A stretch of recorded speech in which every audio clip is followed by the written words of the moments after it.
Hello, everyone. Welcome to the seventh episode of GT Insider. This is the place where you can come join us from some quick insight into all things gaming and maybe hear something that will enhance your gaming tribe experience. As always, everything on the show is the opinion of its host, not necessarily the opinions of Gaming Tribe, Mass Luminosity, or its sponsors. Bam! Man, I have that down. My name is Tim Ryan, and I'll be your host today. So, Joe, let's start. Let's start with you today. Tell us a little bit about what you've been playing this week, and Okay. any other interesting things that may or may not be going on.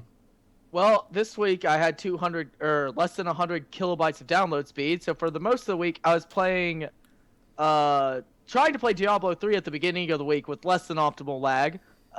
Then I switched over to League of Legends once I bought a new router, 2 days ago. So I've been playing since then League of Legends, Killing Floor, Super Meat Boy, which was given to me by Dude Cavicius, I think, because he just happened to have an extra copy and I've been wanting to play it. And let me think what else I got.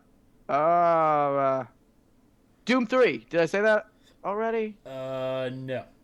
Yeah, I was playing Doom 3 a lot last night, and that was a ton of fun. Which is also related to that post I made on Gaming Tribe about the fact that it has really pretty source code. Although, of course, I don't see that while I'm playing the game. I think that's all I've been playing this week. Good stuff. Good stuff. It's a lot Kat, of fun. let's go on over to you. What have you been playing this week, or other creative things that you may have been I working on? was like, I haven't been doing any gaming. I did play a little bit more Civ, but not much, and I have nothing to actually report with that.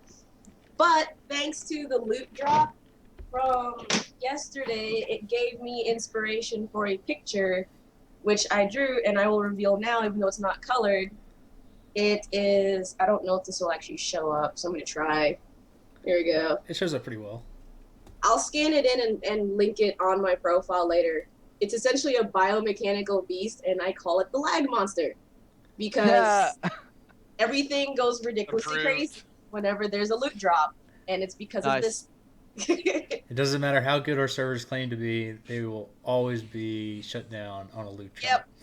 So, And the Yep. joke behind it is the whole reason it's slow is because it got hungry and it's feeding, and when the lag goes away, it's because it's full and went to sleep. That's sort of funny. I like that. I like that a lot. oh man, that's awesome. Um, All I've got. okay, good. This week we welcome Josh. Josh here is our guest this week, of course. And Josh, why don't you tell the community a little bit about yourself uh, and some of the games you've been playing this week? Hi. Um, so a little bit about me would be I play games and stream. Nothing overly complicated, and trying to build into a community for getting involved with speedrunning a little bit more actively, because reasons, right? As for what I've been playing this week, I was checking out You Have to Win the Game, which was made by the same individual or team that did VVVVVV, Oh, that's by which them. is, yeah, yeah, it's by them. That's why That's it what sounds and looks so familiar. Gianna Sisters, Twisted Dreams, Faster Than Light, Team Fortress 2, Dark Souls 1 because I haven't gotten around to getting Dark Souls 2 on this system yet. Understandable. Terraria, Binding of Isaac, Speedrunning Broforce, a little bit of Awesome Knots, some Mercenary Kings, and then the standards of Hearthstone, League of Legends, and Dota 2. Man, that's a full list. Yeah. Yeah, That's what I'm talking about. there's a lot of practicing and a lot of stuff that goes on stream. That's And apparently, I need to get a better camera because this one looks yeah, terrible. maybe, It could be maybe. the internet speed as well. We all are It going to Tim's computer, then to it could Twitch. be, but when Max Headroom looks better than I do, there's a problem. Oh man. Uh, no, the quality is about the same, I believe, on the stream as it is what I'm seeing. So he Mm. should be able to see his own quality from there. Awesome. I'm glad you got the opportunity to join us today. Look forward to you talking a little bit more about the speedrun community here in a little bit. But first things first, we're gonna go to Joe. And Joe, why don't you tell Hey, us what topic you brought this week? Well, this week I decided that since I was playing Super Meat Boy, I would talk about difficulty in platformers and just like different opinions on that. A lot of the indie games that came out when they first started coming out, and I first started getting to indie games, I was all about platformers because I love side-scrolling games. I never had like it. My first system was an N64, so I came in like right after the side-scrolling platformer sort of faded out almost a little bit because I didn't get a handheld system till the DS. So and then that was not the biggest thing on the DS at that point.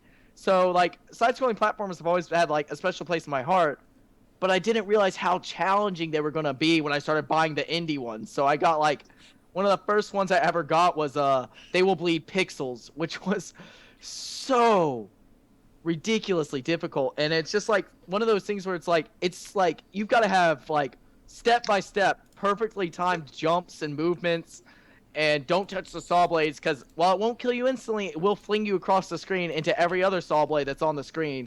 And so it was just one of those things where it's like I eventually gave up on the game. I got very far into it, and then just got to this one point where I had a checkpoint in the wrong place, and I didn't want to restart the level. Eventually, I'll get back to it. But then I like got some different platformers that were really hard, but were more enjoyable. Like VVVVV, I got on the 3DS when it was out for it, and it was I beat it. I did. It took me about 1,400 deaths and about an hour on one room. Because there's this one room where there's these things bouncing up and down, but you also have to bounce on these platforms all the way across. It was a very hard room to beat. But yeah, I did finally manage to beat it, but it did take me about 1,500 deaths to get through that game. But like, I just wanted to get some of maybe the other people on the cast opinions on like, is this the like pinnacle of level design? Is a really well done like, super hard platform where like it's an art form to like just figure out how to beat the level, but at the same time, is it sometimes a flaw in the idea of the game designer to have something where it takes a 0.2-second reaction when a controller might not be able to respond that quickly? Like, just questions for you guys, like, and what y'all's experiences with super hard platformers have been. Let me back up a little bit. But Elemental was one of the last like platformers that I actually played, and I did a review on it. Since then, I haven't played any platformers. But I mean, I spent 4 hours on one little part, and of course, that game is completely controlled using only the arrow keys.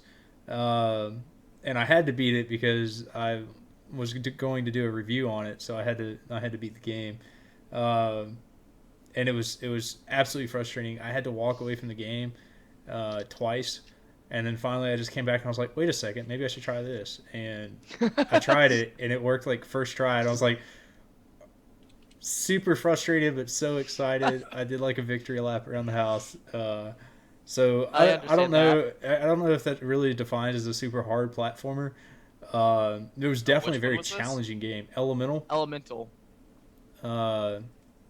It's literally you have to be a different element to transverse terrain to get from one point on the map to the end point. It sounds fun and interesting. Yeah, it was a great game. I loved the soundtrack of it too. The soundtrack was great. But I mean, once you sit there for 6 hours on one part, it gets a little frustrating. But I mean, like that was the only part that I had extreme amounts of difficulty with. The first time I hit it, needless to say, I was really tired. But But I restarted and refreshed my mind, and then it was still hard. I just couldn't figure out how to do it.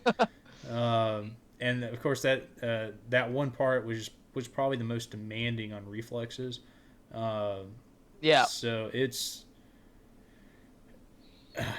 I consider it I consider it a pretty hard platformer, especially if you play it to where you have to collect all the. I think they were like black spheres or something like that. I can't remember. I didn't find any just casually playing the game. I saw a few of them, but I had no clue how to get to them. And since the whole game, you can only move basically to the right. Some of them were to the left from the start. So you would have to use the terrain to propel yourself backwards. That's really cool. So it was really fun. But that was my last experience with a difficult platformer. And it was a ton of fun. I absolutely love that game. So I think I gave it an 83 or so. That's good. So That's good not rate. bad. I could look that up real quick. It's on the Gaming Tribe page. That's a passing grade. Yeah, it was a fun game. That's beyond passing in most cases. Yeah. Awesome. Anything else on that, Joe? So Well, I mean, I think that Joshua had something about it earlier. Do you have Yeah, some insane platforming skills? I grew up with Atari, so like it's kind of second nature for me at this point. So I think I have a little bit of a better understanding of where Joe's coming from on this. That there's developers out there and people that build games or whatnot where they really don't account for everybody. They only account for people with a specific setup or a specific system, pretty much the one that they're playing on to test. And you get a lot of frame traps or frame perfect responses that are just totally unfair and they're aggravating. Or they're trying to do something really cool, but they've done so many other really cool things that the physics gets themselves lost. want to uprile you. And it's just like, I hate you. I really, really hate you for making this game right now. But then you look at games like Boshi, or I Want to Be the Guy, all the fan games that have deviated, and I think there's something like 2,000 of them now, which is ridiculous. But that game was developed just to troll people. 100% troll people. And everybody knew it. Everybody had fun with it. But that's what it was. It was just like, I'm doing a programming project and I'm going to make people angry. That was his goal. Like, quite And he literally. did it. If you watched Flo play I Want to Be the Gaiden, or I think that's what it was I Want to Be the Gaiden, where Was it like Where a the ninja mod of it? No. It was like a Bionic Commando version of I Want to Be the Guy. It was great. But Kaijin actually got involved and was like spawning things during the middle of his run that would kill him. Or like try That's like giving awesome. like these it was great. It was absolutely hilarious to watch that happen and just watch Flo just watch his face just get red and get pissed off and use like every single meme that happened while Flo was streaming, like where Yeah. Justin Wong was faking the Batman. There was an instance where he's jumping up screen and all of a sudden the Batman calls on Skype in game, for that matter.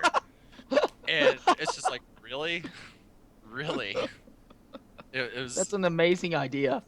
oh 'cause it's something that- it's that's- super great.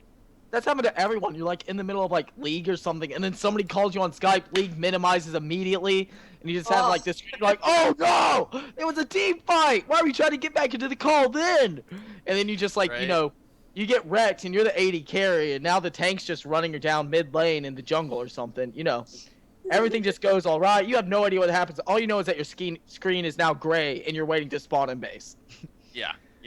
So they did that. They did all sorts of pocket jokes. But back on topic of how games are developed, like you can look at You Have to Win the Game, right? That one was done really, really intelligently. There wasn't any cheap tricks. It was, if a mistake happened, it was 100% you. There was a couple of them. There was like one really tricky one where it felt like I had like there's a tiny little gap like that and there's a fire and I'm like, oh, I have to jump over it. Well, if you jump over it, you hit the one on the top and you can just walk right by without getting scathed. I'm just like, wow, really? This really happened? Like, is this real life right now? Like, yeah. Gianna Sisters is really good. Super Meat Boy is a really It's fun. articulated balance of substance and the style of play where there was a lot of love obviously shown in that game. Yeah, Yeah. that's one of my like top indie games right there, Yeah. for sure. Oh, I I have so many indie games like Bastion, the people that made Bastion. Yes, that So game good. is They just came out with incredible. Transistor. Yeah, this I week. want to get it so bad. It looks like it's very similar to Bastion in like play style, but it supposedly is different as well. I don't know. I feels haven't like an been a- ARPG than Okay. just like an isometric beat 'em up, which is Yeah. what Bastion kind of felt like. It was just an isometric beat 'em up with some little components of finding things. Where Transistor feels like an action RPG That's cool. in I'm like okay a lot with of that. less experiences. Yeah. Might have to check So that out. it's good to It see him was going outside the incredible. box and doing well. The only thing I'm Definitely. afraid of with Transistor is like it'll be another 5 or 6 hour game like how Bastion was. I loved Bastion. I still That love was the- Bastion. But that that is game the only was thing that's short. short. That was the only It was thing I very didn't short. like. Good stuff. Good stuff.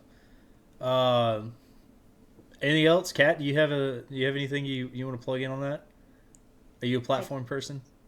I'm too much of a casual gamer to actually have anything worth inputting on any of that, honestly. On the note of like casual game, like if you want an amazing platformer that's like AAA on like every system, Rayman Origins and Rayman Legends are incredibly fun, good platformers. They aren't incredibly difficult. There are areas that are difficult, but like they're just really fun to play, especially if you have a bunch of friends that can get on there with you.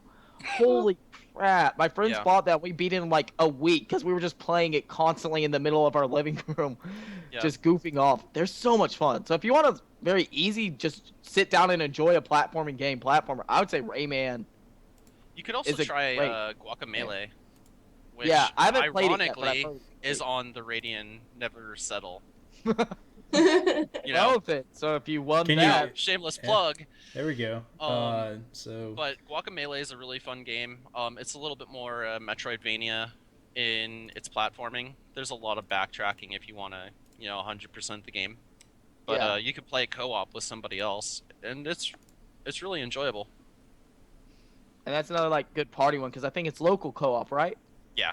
Yeah. Okay, so yeah, It's so local like co-op only, get a which is friend over and unfortunate. play it. Yeah. awesome. Implying you're not me and you actually have friends to bring over to your house. Some of us do. Some of us do. Joe sometimes he'll just have to suck it up and play with his brother, I guess. Wouldn't be too bad. I'll get my cat to play. Hey, cat, I'll play with you, cat. You're she's confusing still Cat ignoring over on the screen there. Yeah, we've had this discussion already. Stop. Because I'm like, I'm right here. What? She responds best to that because she knows I'm saying it with disdain, and so she's like, "What?" She's not. She twitched her ear at me. Oh my goodness, you guys are ridiculous. Let's move You on. love Kat, what topic did you want to bring this week? My topic this week is actually about tablets and not like iPads and Android, whatever all those other names are, but drawing tablets. More specifically, the ones that Wacom makes. Or is it Wacom? Whack 'em. I like saying whack 'em, but I'm almost it's like positive it's whack-a-mole. Wacom. Yeah, I Pretty think it's sure it's Wacom, Wacom. but I'm more It's comfortable Wacom. saying that, so yeah. But I have this itty bitty blue one right here. It's called the Bamboo Fun. They don't make it anymore. But essentially, when you have it mapped to your screen, each corner matches the corner on your screen and it allows you to control the computer and draw and do everything else. Sometimes it's annoying, depending on what you're doing or how big your screen is. And other times it's really useful. It actually also, okay, I don't know where that is. Never mind. It comes with a mouse that I can put on top of it and use it as well. This one did. I Cool. don't think they do that anymore. Not But on the I- Intuits. Yeah, Yeah, it just Intuos. depends. Yeah, because Those this are is called I Intuos. Yeah, I just bought this one the other day, so it's sort of funny that Cat decided to talk about it, and I really enjoyed it. The only small difference I think now is like I don't know if you can see it because my camera quality is so poop, but there's actually really tiny gray dots that are like right here, right here, right here, and here.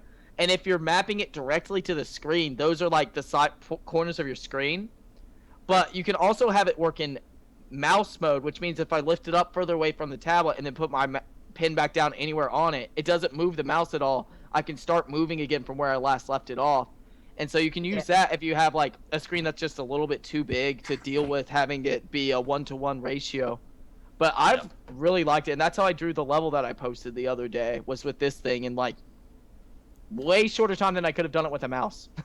Yes, that is the biggest advantage to them. On the pens themselves, you've got your right and left click. Well, you got your I guess your right click and then an extra button because your left click Yeah, is that's like just tapping just a the pen macro, on isn't the it? tablet. Just Yeah, like what? That's just a macro that you can insert for the second one, Yeah, isn't I it? can actually make the buttons do anything I want. yeah, Actually. like mine has it. One of them is the right click on the pin, and then the other one actually is the mode toggle to switch between pin mode and mouse mode, Nice. just to make it easier. Yeah, it makes it really easy to switch so that I don't have to, go to the settings thing and switch it every single time. I have one is the right click, and the other one I press and hold it, and then I tap on the tablet itself if I want to scroll through a page, because it just gives me a little grabby hand. Because Oh, cool. it's easy. I don't really switch between mouse because my mouse is sitting right here. I don't need to. Yeah. I have the tablet sit here, and if I want to switch, I just put the pen down and use the mouse. So that's really it. But I wanted to talk about him because Wacom, they recently released. Whack 'em. It's gonna make me giggle every time now. They recently released 2 new tablets. These ones, the one Joe has is called the Intuos, and the one I have is called the Bamboo. But they had another side brand called Cintiq, which has a price tag that will make your bank account cry. Oh, I'm looking at one of them right now, the DTH, and they're wanting like a down payment on a car for one of these things. Yes, Really? they're Yeah. not the nicest thing. Their newest ones they have are called the Cintiq Companion and the Cintiq Companion Hybrid. And the Cintiq Companion is essentially the Cintiq, which it's the same tablet look like this, but instead of drawing here and looking up at your screen, you see the picture you draw on the tablet itself. Oh, wow. I That'd would be love nice. to have one because it's awkward drawing like this. I'm used to sketchbooks where I'm looking at what I'm doing. So they're nice, but again, I think their cheapest Cintiq is at least $1,500, and I don't Yeah. have that. I know a lot of webcomic artists use the Cintiqs because you always see them saying, like, if they go to a convention and all of a sudden there's, like, some terrible filler comic or something, like, I left my Cintiq adapter at home. And I'm like, I know, and I'm just like, I is that hate a you. brand?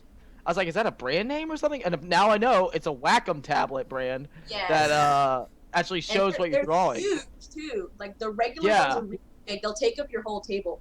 This one that's called the Companion is the size of a regular carry-on tablet, and it has Windows 8. It has the same pressure-sensitive pen and touch functions, so you can use it to draw. But it also doubles as a Windows 8 computer. So it's like carrying around a little Yeah. tablet. Holy. It's got the Intuos buttons on the side, and the So it's- hybrid. So it's expensive for a reason because it's a tablet and a tablet. Yeah, but it's still like way too expensive to be worth it. Is like it? you I'll can look go it get up. a I'll look it Windows up. 8 tablet for a couple $100, and the Cintiq Companion is $2,300. Oh, okay, yeah. Yeah. That's Yeah, way different. Their price this- That's tag a little is different. insane. No. Yeah. 22 I Just saw inch no. that and I Cintiq I'm was like, looking at. oh, Yeah, this 22-inch Cintiq I'm looking at right now is they want like $2,500 for it. yeah. Why can't I just get a Wow. touchscreen I'm over it. monitor and I'm a over it. stylus and I'm go? out. That's like Have a nice life, 6 Wacom. months rent if you get a nice place. Yeah, No, that's it a really- down payment on a car, bro. Agreed. That's the prices on it are just so ridiculous, but at the same time, they're If really you're good. into art.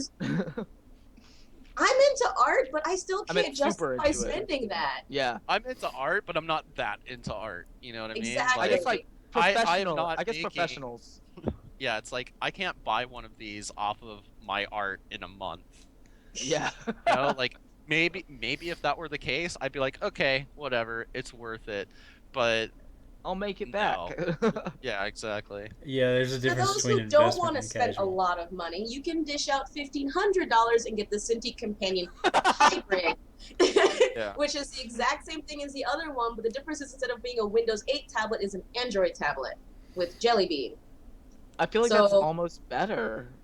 I don't know Well, why the Windows one costs so much more, but that's really the only Licensing, difference. I'm between the sure. two. The Yeah. Windows Probably. OS as well. Like Windows OS adds about $100 on top of anything else. While that doesn't really budge your price very much when it's already $2,500. Yeah.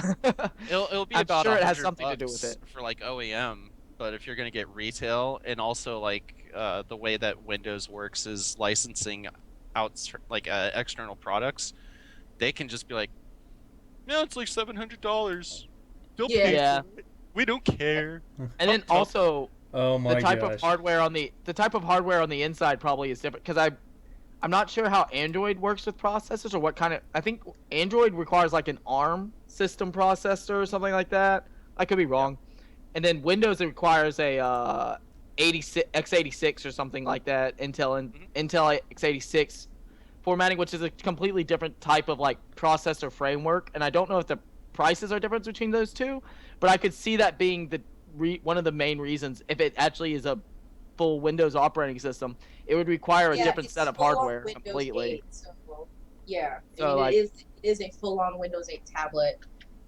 If there's a my- pricing difference between the processor types, then I could see that also being a very big contributing factor. Probably. that. You know what my But favorite still- thing though about all of this is like spend $2,500 on a tablet, and you know what your big rebate's gonna be? $20 off on Photoshop Elements. Oh my gosh. You probably already own Photoshop if you're dropping that much on the tablet. Yeah. I would Right. hope you do, anyway. Unless you're a GIMP fanatic, which you could be. Which I am. But I mean, there's I'm also a- back paint to like the inside, core fundamentals of Photoshop. That's like there's Photoshop all 2 sorts of status right there. stuff. The interface feels so much more at home to me than the newer Photoshops. I like GIMP because it's what I can afford because it's free. I bounce between Photoshop and Paint Tool Sai because they're relatively Yeah. similar. You know And what's Paint Tool crazy Sai is free. about that is I remember using Kai's Power Tools a long time ago when I was doing web development. And this was like back when everybody had to go and do algorithms and develop their own actual plugins before they became mainstay that everybody uses now.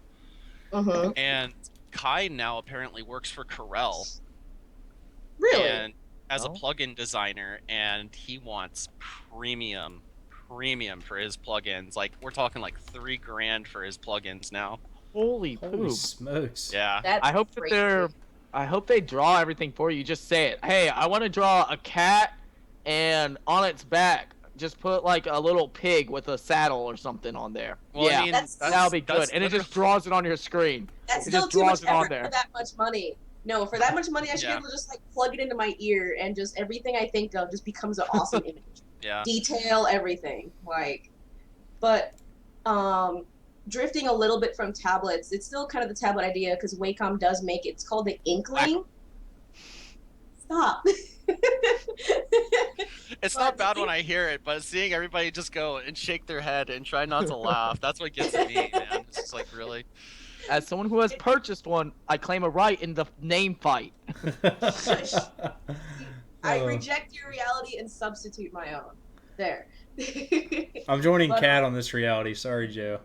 Yeah, I win. But the Inkling is you get a little I forget how much it costs. I have to look, but it's a pen, and it has actual ink in it. But it comes with a little black box that you will sit at the top of your notepad, and you hit a button to turn it on, and as you draw in pen on your paper, it records all your pen strokes, and then you hit another button for each new layer.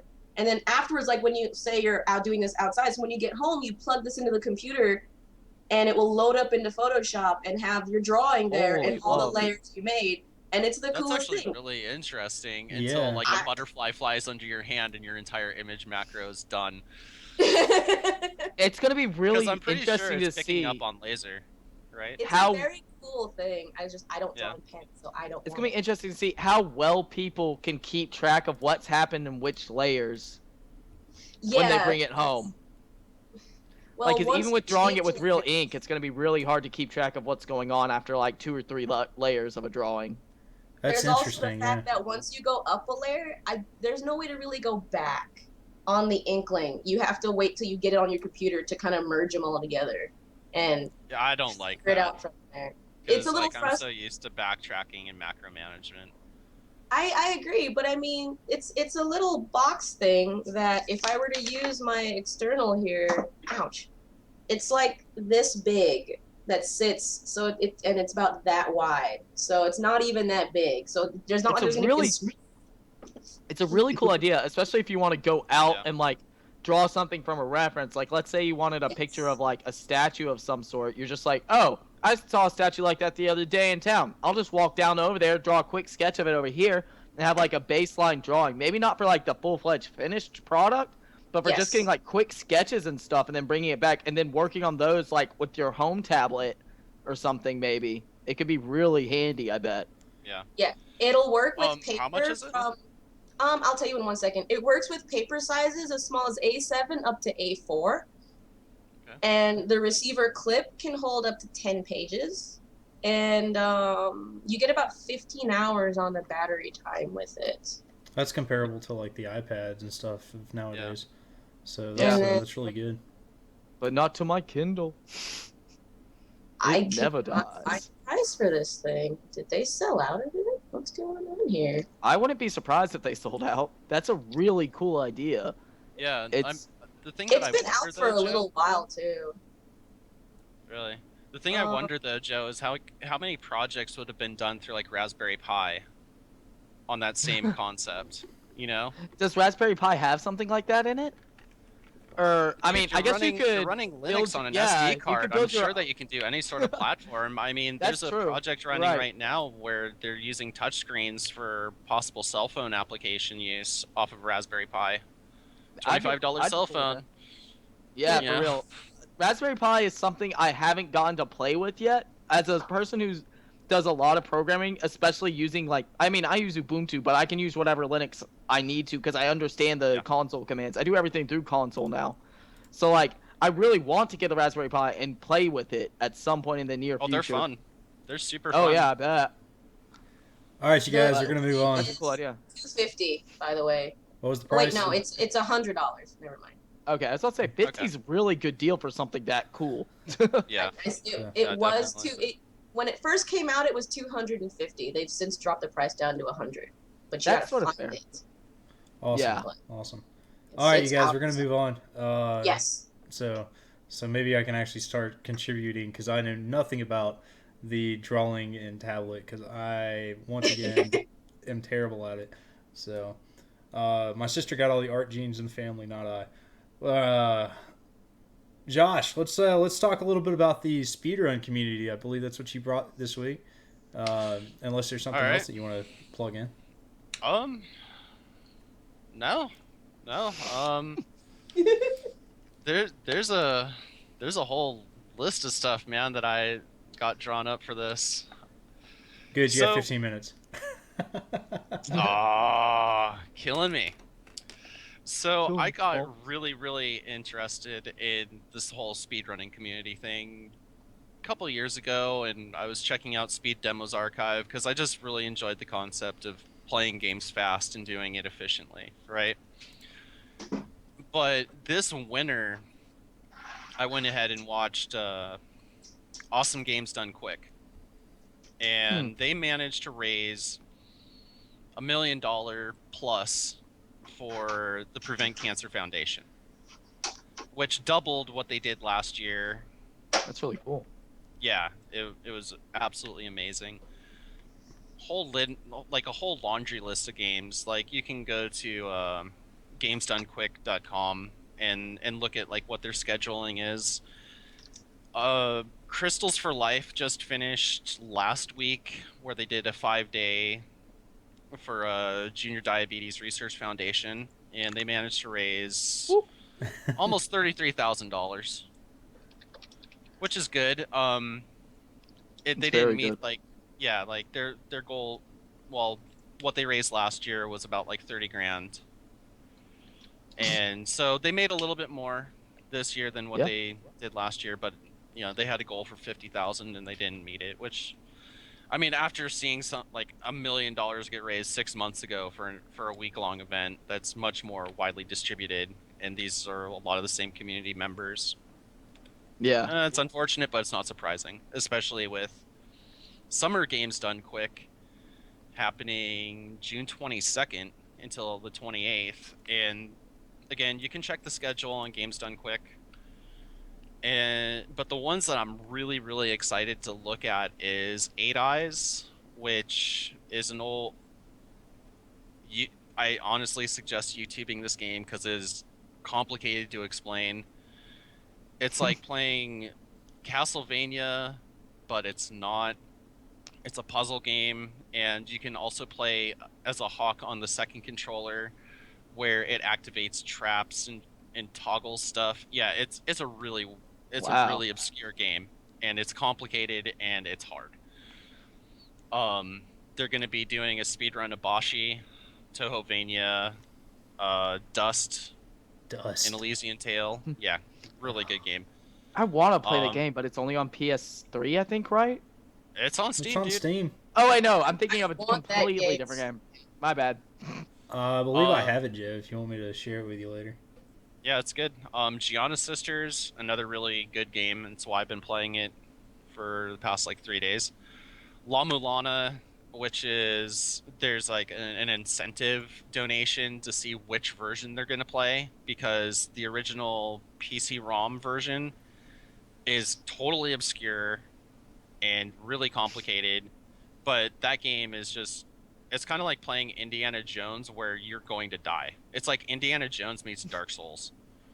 You know what I mean? Like you're just walking and all of a sudden a statue will just be like, boom, you're dead. Try again. You know?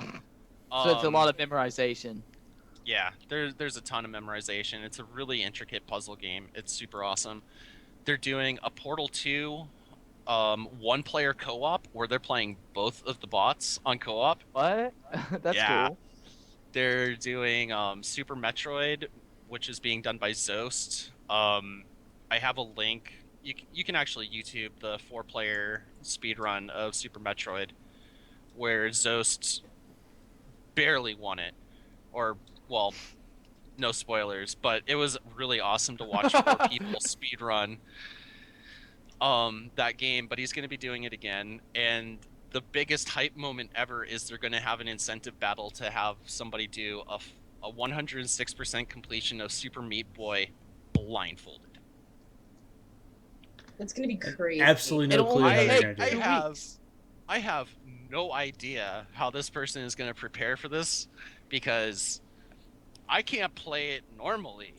Yeah. You know, a lot of people can't play it normally. I've finished the game and everything, but blindfolded, no, that's If- going to be out of control. If I had to guess, I would use a metronome and just hold right on the stick.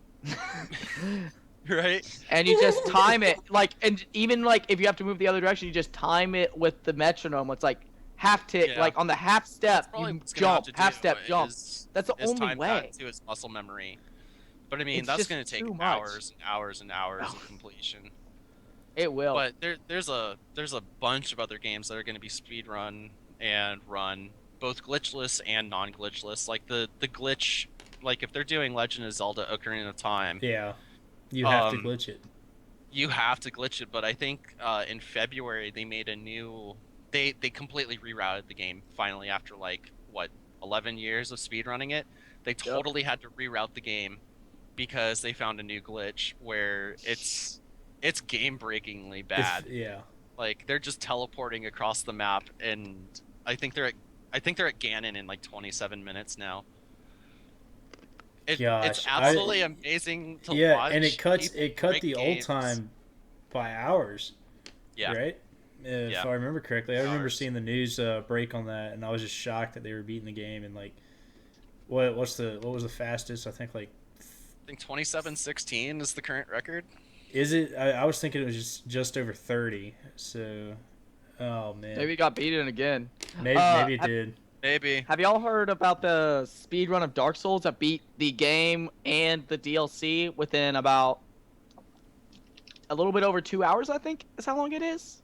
Maybe a little bit under. That's not that big. Like it depends on the Yeah. percent completion. Like I watched somebody do a Pinwheel Shield only speed run of Dark Souls, and I think it took him about an hour. Just Pinwheel Wow. Shield, just only having enough stats to get to use the Pinwheel Shield, and that was it. That's impressive right there. Yeah, it was like a full parry, full whatever run. Yeah. It was just out of control to watch this, the type of mastery involved. That's just Nope. crazy.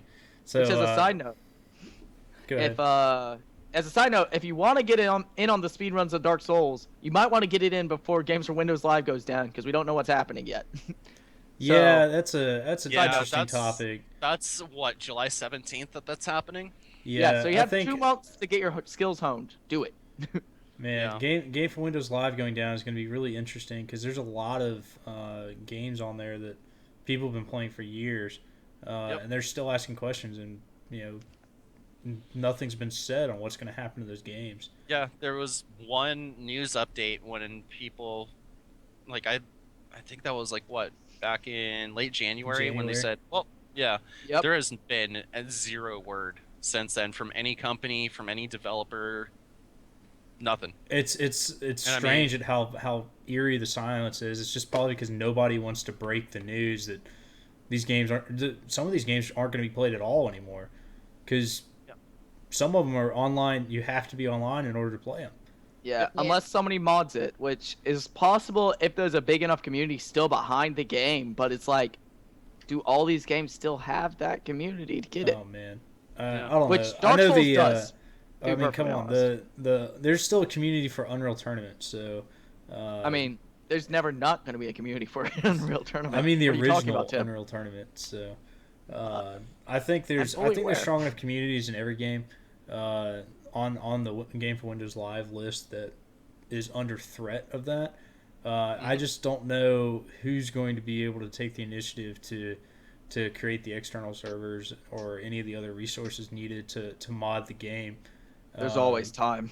yeah. Yeah. For people who I play the mean- game religiously, somebody's going to figure out how to do it. So There's always at least one, so I wouldn't worry too much about it.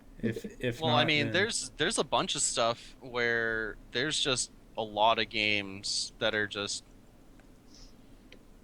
meh. Eh. I Which is- mean, I'm stunned that Capcom- Dark Souls is one of those. Honestly, Yeah, the only game that Capcom isn't doing it for, or rather is doing it for, is Street Fighter 4 Arcade Edition. But Street Fighter 4 Arcade Edition isn't going to be seeing Ultra Edition. You know what I mean? Wow. Like, Yeah. yeah, like we're not going to see our Ultra Edition because of all of this nonsense with Game for Windows. Street Fighter Cross Tekken, dead. It's dead, and I think they want to bury it. To be honest, because it was a bad game. Yeah. They want to bury it, but still, that's a lot of money. The other ones that are really big is like Dead Rising 2. yeah, but Resident Evil honest- 5. Now, oh wait, yeah, that's right. I forgot about the Resident Evil games. That's got a pretty good community behind it though, because that game's been around since the '90s. The series, anyways.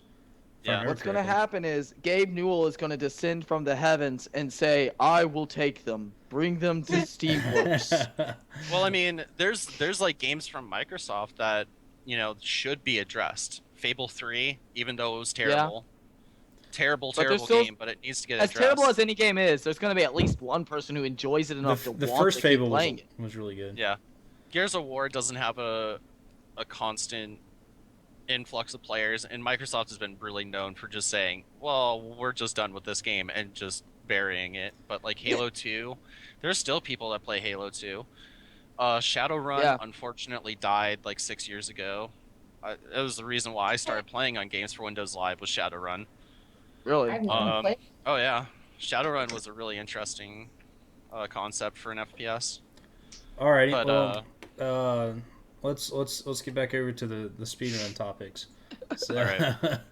My bad. I didn't mean to kill it. no, it's all good. It's all good. Way to go, Speak- Joe. Speaking of speedruns, have you played the game Speedrunners? Not yet.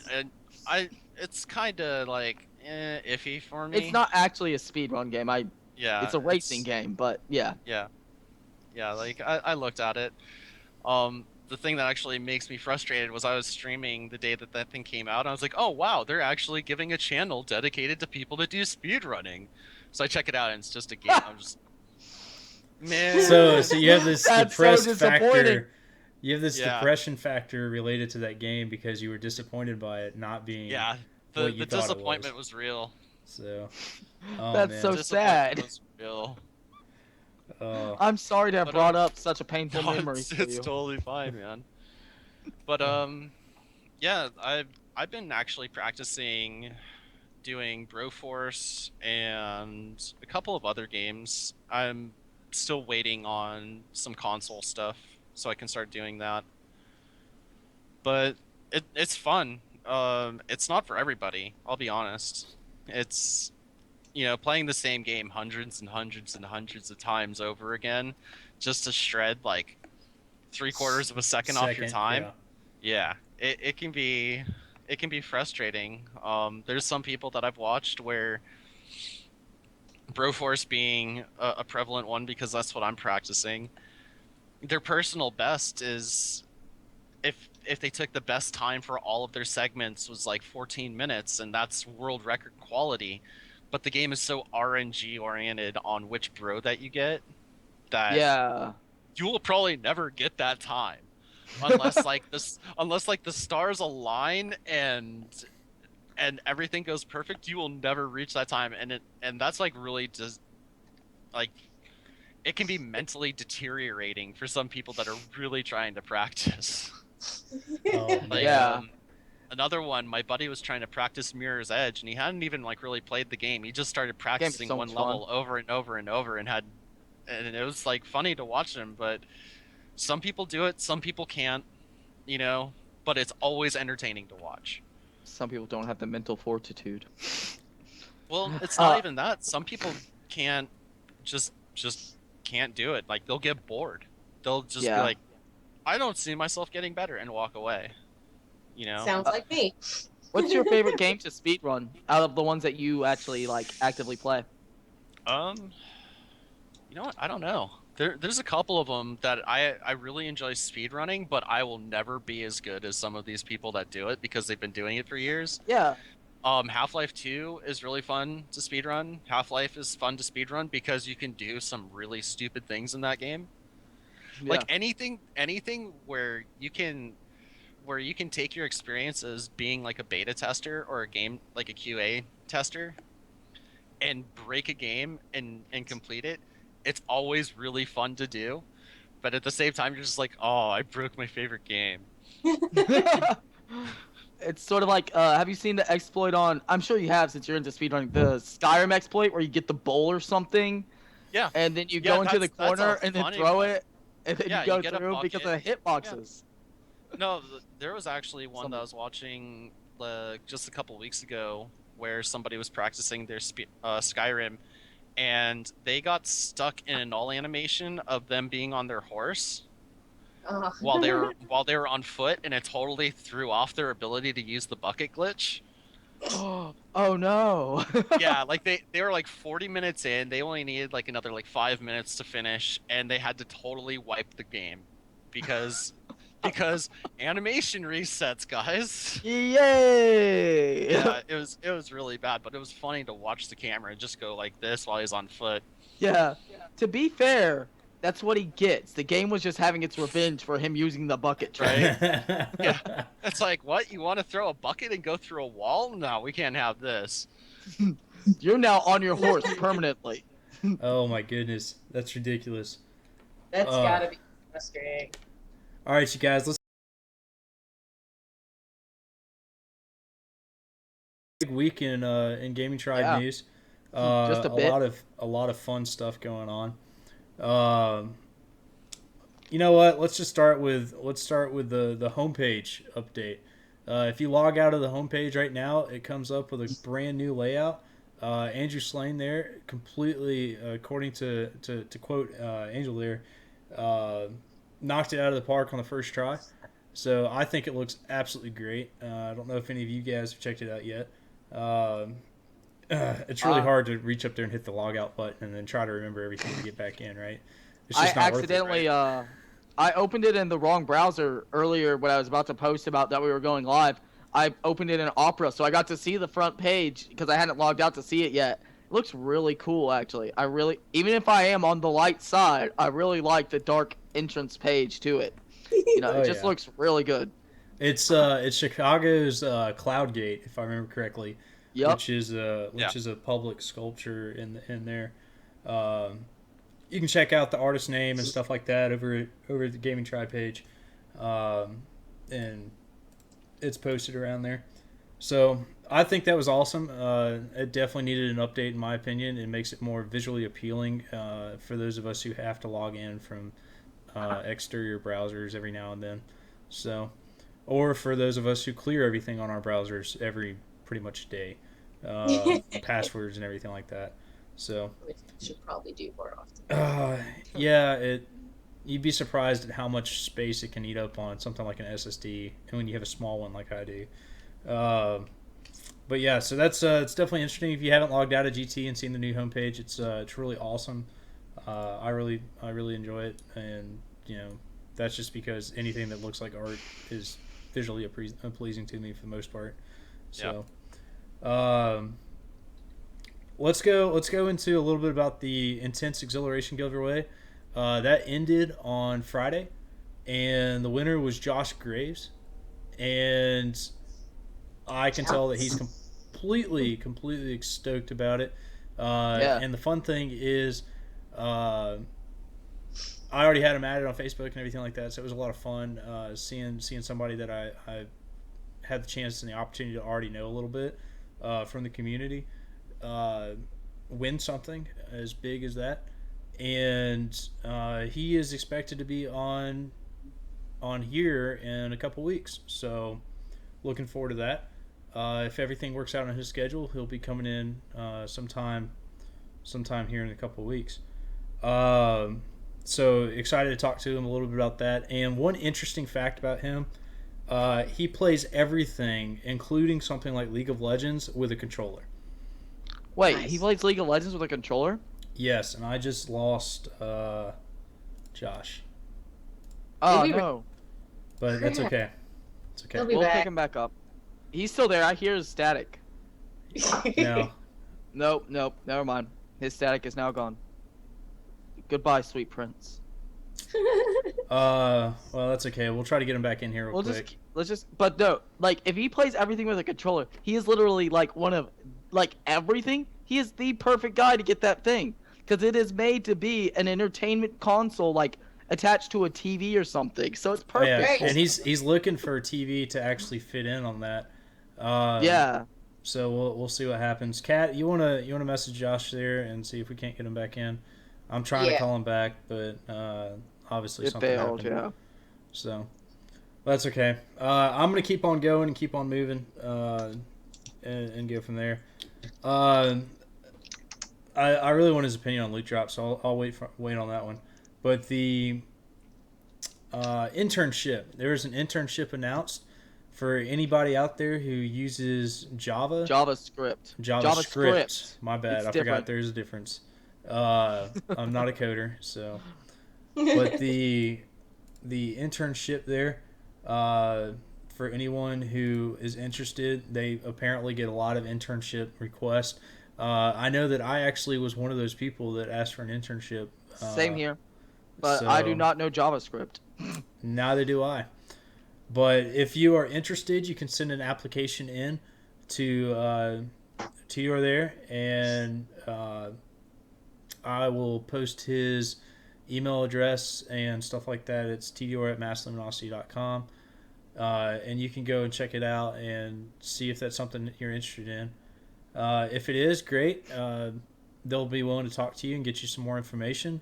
But right now, the biggest thing is that they want a JavaScript programmer as an intern, and they're going to be used to help kind of do the communication systems for Gaming Tribe. So this little messaging system we have right now is going to be updated, and I'm really looking forward to that. I don't have any news on kind of what that entails in terms of how it's going to look or anything like that. I'm guessing it's going to be mostly up to the intern's discretion. So we'll definitely be looking forward to seeing how that works out. Kat, you get any word yet from Josh? No, His internet might have cut out. that's what I'm thinking because the messages aren't even going through. It's just sitting there twirling. Twirling, the It was lovely trying. spinning of death. All right, well, that's Yes. fine. We'll just go ahead and keep on going. Josh, whenever he gets back in, we'll get him back in if we can do that before we wrap up. If not, then I guess he misses out on shamelessly plugging whatever he does. No. You mean speedrunning? Yeah, speedrunning. Can I pick you up? Because I know he has his Twitch channel there. So, loot drop, all things loot drop. Loot drop happened yesterday. Of course, loot drop is Mass Luminosity's patent pending technology that allows sponsors to come in and give away their products at a moment's notice. Based on it uses a special algorithm to determine 200 possible winners, and then it determines a random winner from that pool. And the algorithm is based off of the fact that I just completely screwed up the stream. Yeah, he completely dropped now. So we're gonna jump over here. Well, wait. It's still okay. And jump over here to just me and the loot drop. Yesterday, if you caught the live stream, this is kind of what it looked like. Kat joined me for a little bit, and That was so much fun. Yeah, I told you it would be. Come on now. So. Hey, now we're the 2 people stream. Now what? Yeah. So what? yesterday we gave away this 16 gigabytes of HyperX Fury RAM or memory here, and over at Gaming Tribe, and it was awesome. James definitely won that and was very pleased with it. So very happy for him and his win. He seemed very excited about it. I tried getting him in yesterday and going from there. But he did not have a viable microphone per se, so, or webcam for that matter. He is interested in he definitely did tell everyone thank you for joining us yesterday. For those of you who joined and had the opportunity to join us live over here at Gaming Tribe, for that event, it was a lot of fun. He thanked everyone. He was in the chat. He was watching. And if he was able to join, he said he would. So, but I look forward to possibly having him on an upcoming episode of GTI, which we're looking to kind of feature. If I can get them together, I would try to get all the past loot drop winners, as well as James, Andrew, and the other guy escapes me. The other one who John. Named John. John. I think it was John. But if we can get the 3 of them in there and do kind of a loot drop feature episode, that would be awesome. So, at least I think it would be. I don't know how that appeals to the rest of you. But definitely look forward to that. We'll see what happens there. The next loot drop has not been announced, but when it does, it will be awesome. I guarantee it. And if Kat and I are available, we will definitely do the same thing over again. And because we had a lot of fun with it, and that's the opportunity for community members to be like, hey, I want to join, I want to talk, I want to be like, give my opinion. And if you're interested in that, then definitely join us live, and I will try to get you in there, and we will talk it up. So currently, that's all we had from the GT realm. The homepage, the loot drop, the internship, the IE giveaway winning, or the Intense Acceleration giveaway winning. 20,000. I don't know if that's still considered Gaming Tribe, but we hit 20,000, I believe, on Mass Luminosity this week, right? Over on the Gaming Tribe website for the Mass Luminosity fan page, we did hit the 20,000. And thank you for reminding me, Joe. We gave AMD gave away to 3 community members that were fans of that page gold bundles, so they each got to choose 3 different games. Out of the winners, I know one person picked up Thief, and the other ones haven't really posted what they've selected out of those bundles. But all of them have acknowledged and are very active on Gaming Tribe, so definitely go hit them up and be like, hey, what'd you get? Hey. Hey, he's back. So, Welcome Yeah, back. I just got a blue screen for like the first time ever. Oh, geez. wow. That explains a Yeah. lot. Yeah. That definitely explains why I couldn't get in touch with you. I sort of wish Yeah. it was just your internet now, like I thought it was. I thought your router just cut out or something for a little bit. No, ironically, I was gonna mention it before this whole thing. I was actually blessed enough by the community that even though I didn't win anything, I won stuff technically. There was an individual by the name of Erwin. I cannot pronounce his last name, and Just I do Erwin. not want to Oh, wait. butcher it. Yep. I But heard about this guy. I think this guy is a he's cool. monster. He is a monster. Erwin's So- awesome. Yeah. like he was telling me about things that he's like trying to do for the community, and he organized something with Pedro Dominguez where Erwin had mailed Pedro a new video card, and said so Pedro was out looking for, oh well, I need to find somebody that can use my old video card. I'm running right now at this moment an 8800 GTS, and this came in the mail, Oh my What's god. that say? which is Shiny. it's shiny. It's a Sapphire Radeon HD 4870. On That a sounds 1 nice.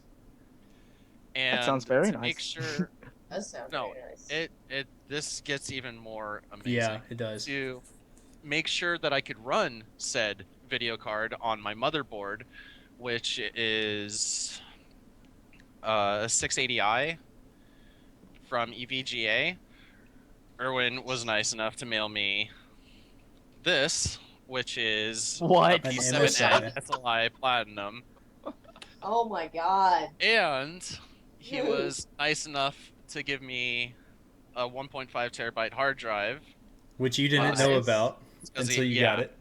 Yeah, so he did that, and That's also super gave cool. me some cooling paste or some thermal paste so that I can swap out the processor that's on this board right now.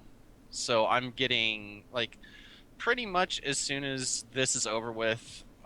This is getting delayed until I have another copy of Windows 7 because OEM is a jerk, a huge They are. jerk, and Microsoft needs to stop it. But I'm going to be installing this card after everything's said and done. Yeah, So, definitely, dude.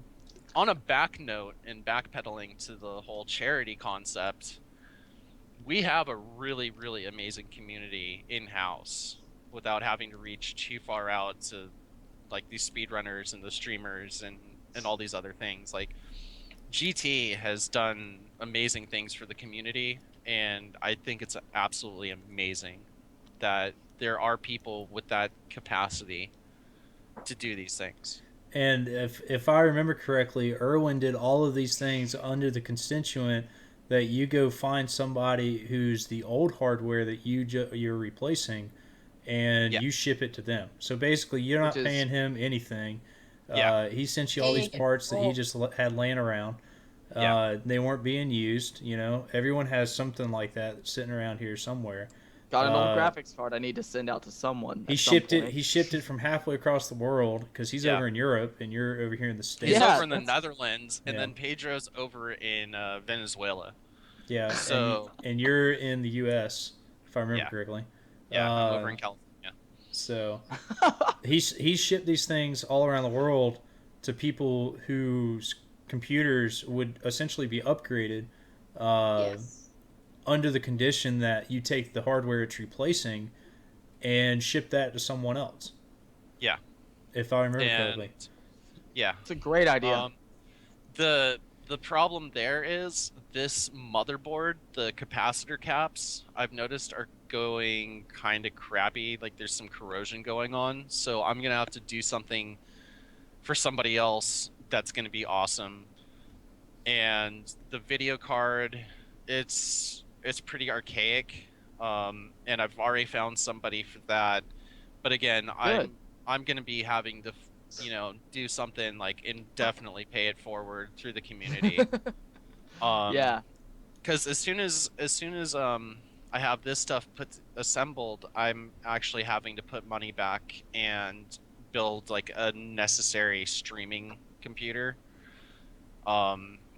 so that I can do things for like ArcAge, which is coming out, and a lot of other things. And So part of my budget for building that second computer, I'm going to be finding ways to do something for the Doing pay it community. forward. Even Yeah.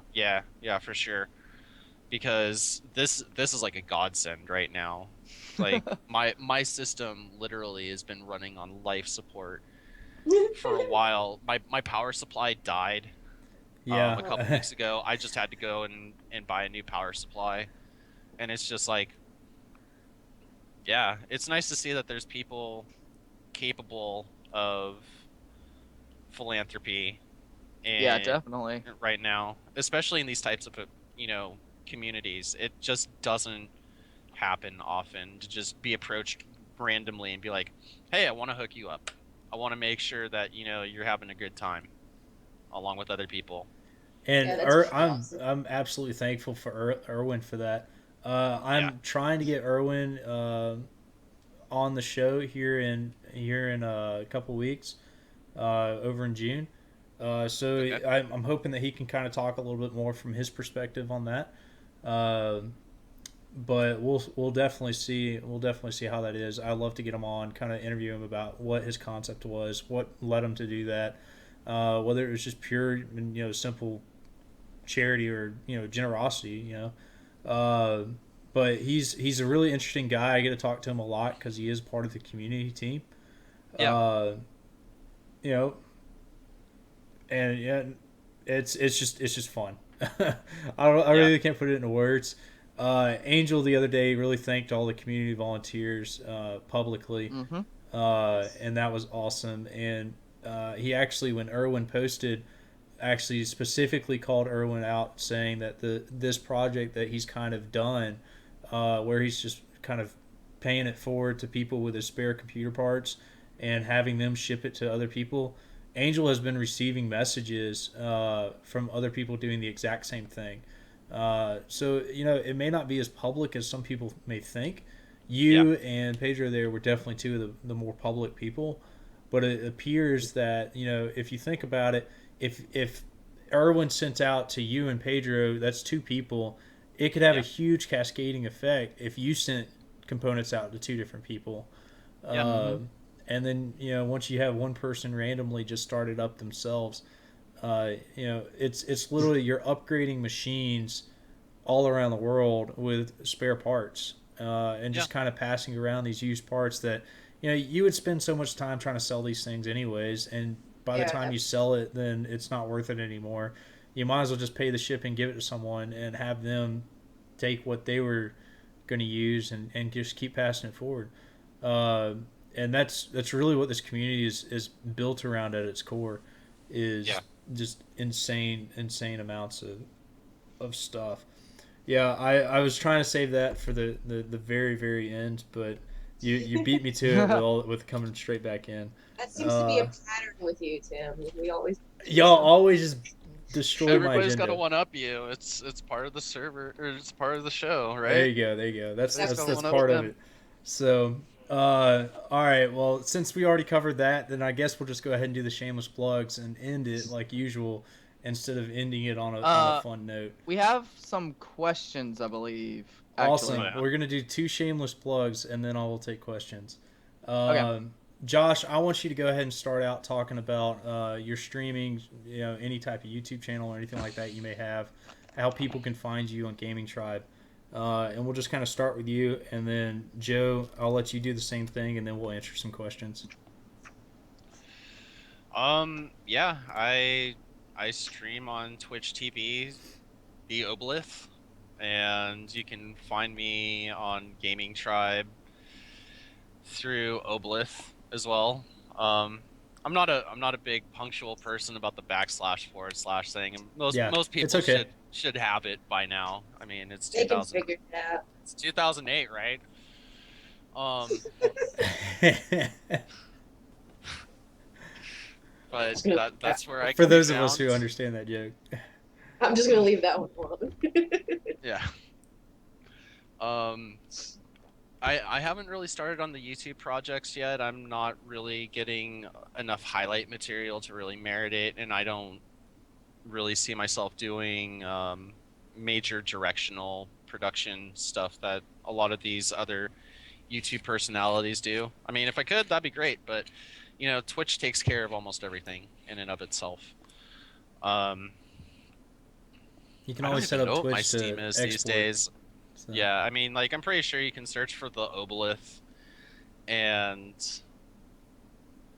on Steam, and it would find me. It would be OBELITH, and yeah, as for shameless plugs, man, shout outs to Erwin and and shout outs to Erwin and Pedro for sure. Other than that, shout outs to Twitch and Speed Demos Archive for Yeah. being able to perform these types of massive events that are really, really doing a lot of good. And shout outs for people that are actually willing to get charity trending again on GT. That's a That's good what I'm idea. talking about. I'm gonna just go. Yeah, that was one of the first big topics that we had trending on GT when the social media side of the house actually went live was charity, and that's just awesome. Of course, Mass Luminosity there sponsors Mercy Corps and More is More out of Dallas and Austin there to help with the worldwide effort, as well as what's considered local to the Mass Luminosity community, because they're based out of Dallas, Texas there. So that's just absolutely it's great. This whole community is built around at least 2% of everything that you buy that may or may not have the Human Power icon logo on it. Whether you purchase one of the 500 Recon mouse like Kat and I did. Kat, you actually bought 2 of those if I remember right. Yes. But anything like that, any of the apparel from Cultural Clothing, all these awesome people that will go through the extra time to make some products for us to have with the Human Power icon. Mass Luminosity doesn't get any of that money. They allow them to use the brand under the constituent that they donate 2% of all the sales to charity, and specifically Mercy Corps is usually the prime benefactor of that. So That's good.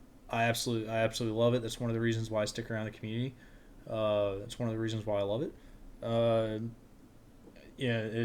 I can say that 14 more times and it would still be the same. I absolutely love that factor of the community. So, Joe, how about you tell everyone a little quick how they can find you if they haven't heard before? Okay, you can find me as. Let me think through all of them again. Okay, got it now. On Twitch, I am Diabuda, and I actually do streams every once in a while. I'm working on fixing something. OBS doesn't like working with the new headset that I got, the Kraken. So I'm still trying to fix that. So I might not be streaming quite as often as I had been previously. But I mean, it's whatever. I post every time I'm streaming, which leads me to I got a shout out to I think it is Craig Nelson. I'm going to kick myself. I was wrong. He was the only person who was watching my Dark Souls stream, but he helped me make sure that everything was working. It was just a test stream anyways, but he made sure everything was working, and he got to hear me rage about the Royal Rat Authority for about an hour and a half. I still haven't beat that boss. Anyways, on Gaming Tribe, it's www.gamingtribe.com/profile/nogain, NOGAIN. On Steam and on League, it is Diabuda, DIABUDDHA. On League of Legends, I also have a Smurf account. If you would rather add me on that, it is MLG space Clutch, which I am still so happy to have. I don't want to. Oh, Yeah, right. hey! I've got another shout out then. If I can do this. Okay, you I was do. gonna show off the. I Oh, was no, gonna we tell just you my lost Josh BattleNet name, again. but I can't. No, he's still on. He's still here. No, he's Oh, not. never mind. Well, I mean, while he's gone. It's okay. It's okay.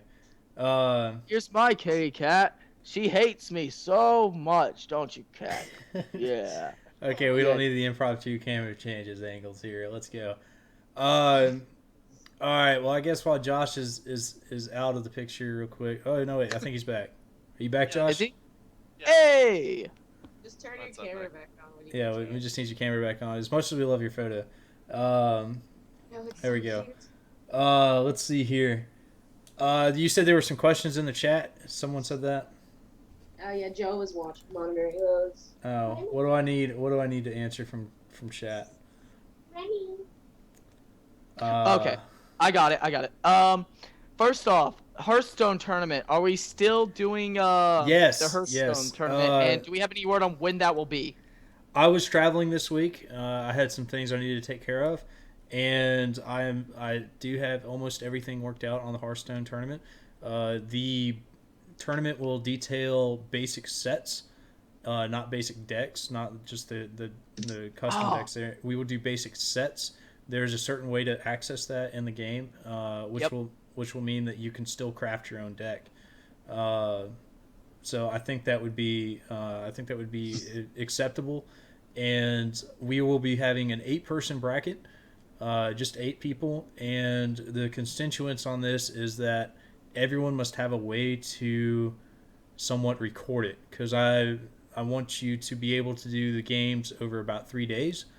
Uh, you're going to be doing 3 games. I'm going to do a best of 3 series for each set of the brackets, but the brackets themselves will be single elimination. Oh. So it'll be a best of 3 for the round of 8, as well as the semifinals, and then the finals match will be a best of 5.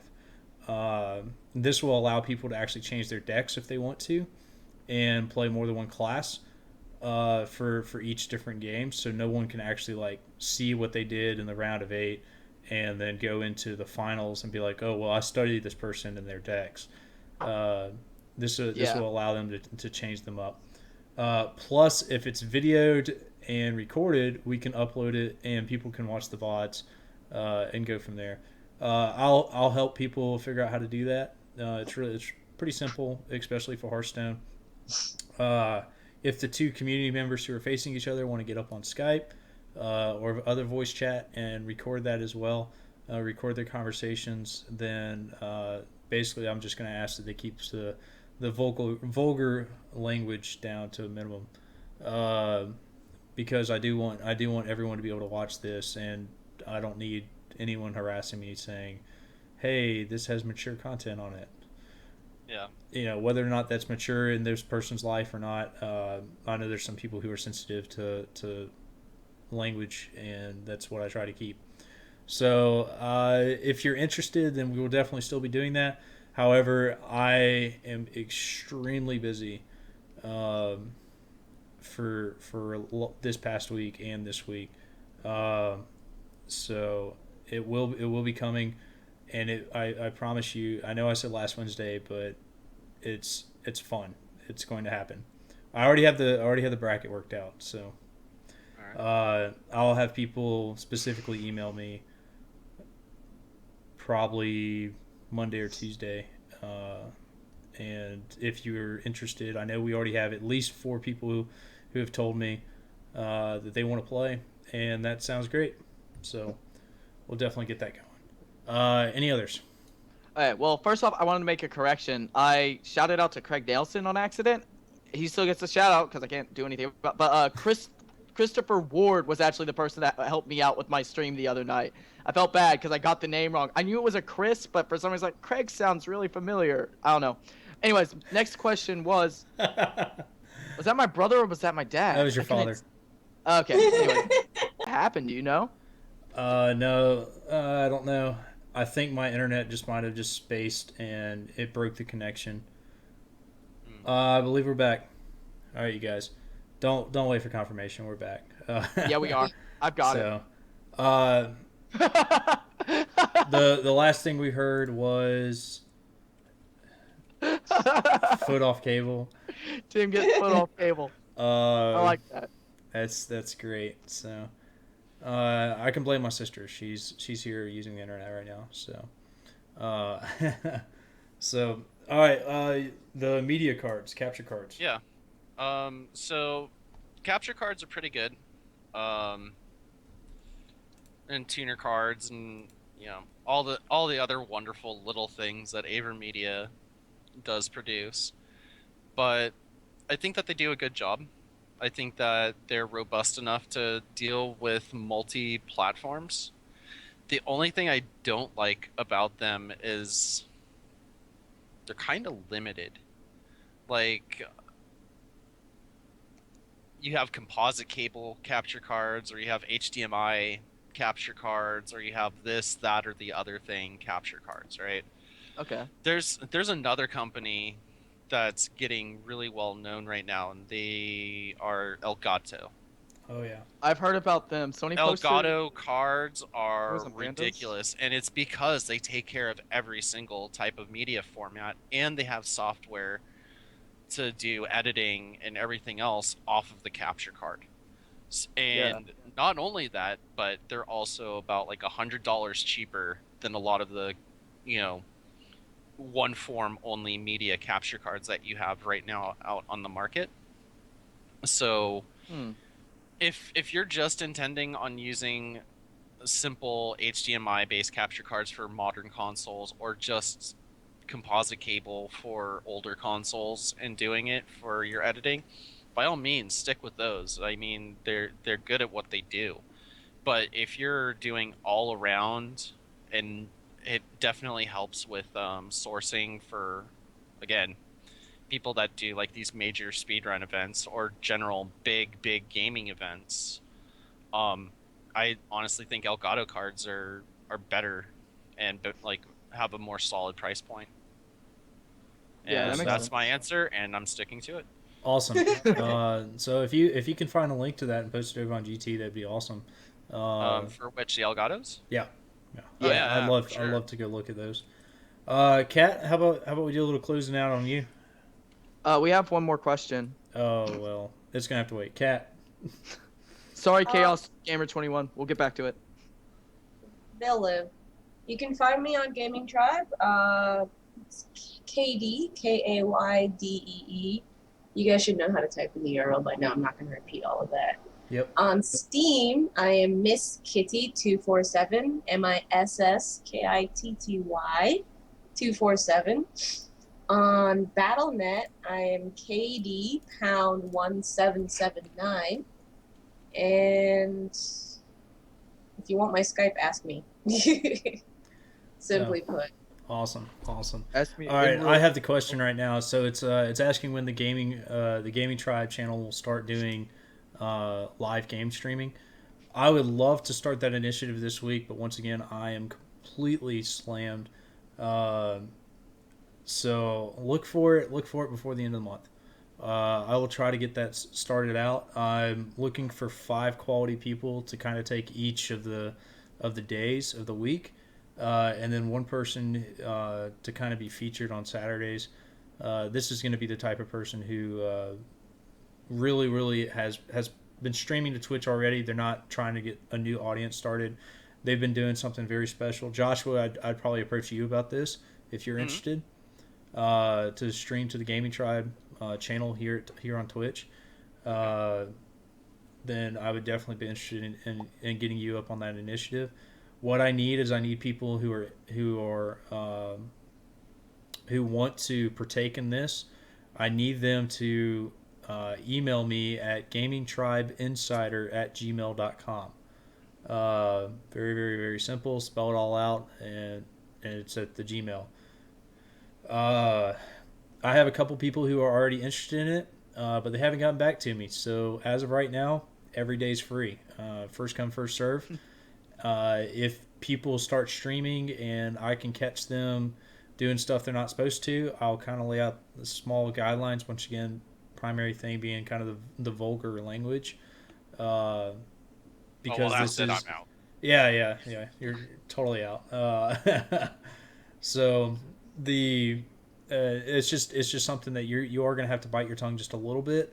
But I don't plan on censoring any of the games or anything like that for that. I just don't want 6 people streaming Hearthstone or 6 people streaming League of Legends. You know, that's not going to bode well. I want completely diverse 6 different people, 6 different games. It would be the ultimate ideal scenario, and then we'll go from there. So that's kind of where that's going to be. All right, you guys, this is going to conclude the episode. If you're interested in being a guest or on Gaming Tribe Insider, email me once again at gamingtribeinsider@gmail.com. and I will get back to you very, very quickly. Be sure to include your Skype and what you kind of a topic that you would be passionate about coming on the show and putting your opinion out on it. A couple of announcements in 2 weeks, and this is GTI number 9. This is May 25th, 26th if you roll over into the next day. Gaming Tribe Insider is moving an hour back. This is to hopefully reach more of the European audience, so they're not up extremely late, and it's also to help adjust us for a little bit of a summer schedule.